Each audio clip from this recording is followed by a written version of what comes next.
জিয়াবাদ শুনে আমার হাসি পাচ্ছে, এটা আজকেই শুনলাম আর কি। প্রথম 53 বছর পরে বোধহয় প্রথম শব্দ আসলো জিয়াবাদ।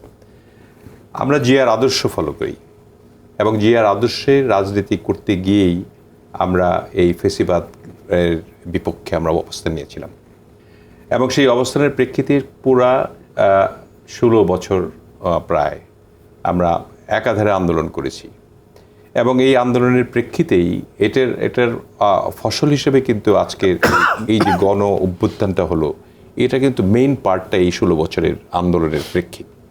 বৈষম্য বিরোধী আন্দোলন তো শেষ হয়ে গেছিল 19 তারিখেই, তাহলে কেন আন্দোলনটা হলো? এটা প্রশ্ন করলেই হয়, এটা নিজের কাছে নিজে জিজ্ঞেস করলেই হয় আর কি। আমাদের যখনই কথাটা উঠলো যে এক দফা দাবিটা কাদের ছিল? এই আমাদের এই 16 বছরের আন্দোলনের যারা আমরা অংশগ্রহণকারী, আমাদের যুগপৎ আন্দোলনের সঙ্গে যারা ছিলেন, মান্না ভৈরব ছিলেন, সবাই আমরা এক দফা দাবি করেছি একবারে, যে এই সরকারকে নামতে হবে এবং তত্ত্বাবধায়ক সরকারের আন্ডারে ইলেকশন হতে হবে। এটাই ছিল, মান্না ভৈরব জোর করে বলেছে।